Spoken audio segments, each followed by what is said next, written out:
يسعد أوقاتكم وأيامكم بكل خير. وصفتنا لليوم معجنات بدبس العنب والطحينة مع الجوز. تابعوا الوصفة للنهاية وخلونا نبدأ بطريقة التحضير. بالبداية لتحضير العجينة رح نحتاج لكاستين مي دافيات مع معلقة كبيرة خميرة فورية ومعلقتين كبار سكر. العجينة اللي رح نحضرها اليوم عجينة ال10 دقايق اللي حضرناها قبل هالمرة بفيديو سابق. رح أترك رابط الفيديو بصندوق الوصف. عجينة ال10 دقايق بنقدر نستعملها لكل أنواع المعجنات. بعد ما خلطت الخميرة والسكر حطيت كاستين طحين وراح أخلط الطحين هلأ وأغطي الصحن وأعيفهم يتخمروا لمدة 10 دقايق. ميزة هالعجينة إنه سريعة التحضير ب10 دقايق بنخلص من تحضير العجينة وبنبدأ مباشرة بتشكيل المخبوزات. هلأ هون غطيت الصحن ورح أعيفهم يتخمروا 10 دقايق. بعد ما تخمر خليط العجينة عندي لاحظوا شلون سمك وتقل القوام.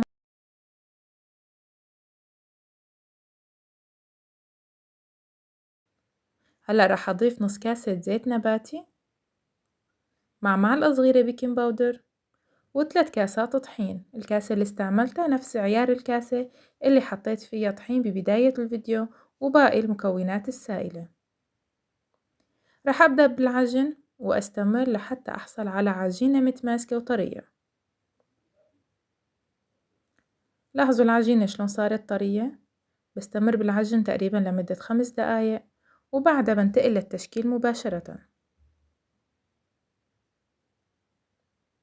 لتحضير خليط الدبس مع الطحينة حطيت بصحن غميق كمية من الطحينة وكمية من الدبس.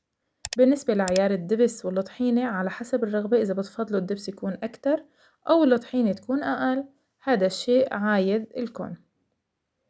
طبعا كمان بنقدر نستبدل الدبس والطحينة بالشوكولا أو النوتيلا أو أي حشوة تانية بتفضلوها. هلأ على طاولة المطبخ حطيت كمية من الطحين وحطيت العجينة كلها وراح أبدأ بفردها لغاية ما أحصل على عجينة رقيقة وسمكتها متساوية من كل الجوانب.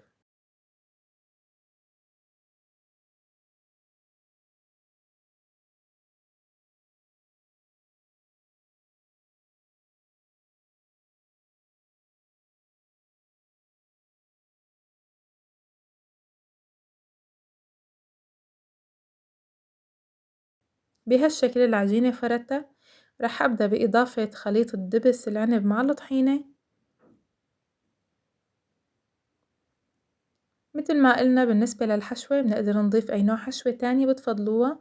ممكن القرفة كمان بنقدر نضيف زبدة وقرفة وسكر وممكن شوكولا. ممكن حتى بنقدر نضيف زيت وزعتر. فردت كل خليط الدبس العنب مع الطحينة وهلأ راح أبدأ أضيف كمية من الجوز المطحون.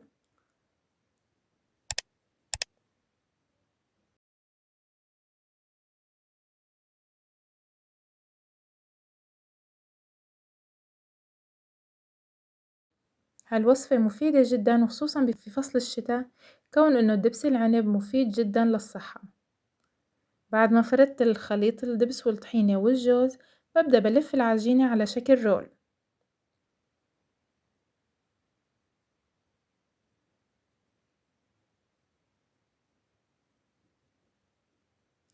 بهالشكل العجينة لفيتها وصارت عندي على شكل رول. رح أسكر الأطراف وأبدأ بالتقطيع. قطعت العجينة بهالطريقة، تقريبا طلعوا عندي 15 قطعة. على صحن البيركس حطيت ورق زبدة وبلشت أصف كل قطعة من المخبوزات اللي جهزناها على صحن البيركس. بهالوقت بحمي الفرن على حرارة 200 لمدة 10 دقايق وبدخل صحن البيركس على الرف الوسطاني وبخبزهم أول ربع ساعة بس من تحت، وبالأخير آخر 10 دقايق بشعل الحرارة من فوق وبحمر الوجه. مثل ما لاحظنا الطريقة جدا بسيطة، طريقة عمل العجينة سهلة وسريعة، والحشو والتشكيل كمان ما أخدوا معنا وقت كتير.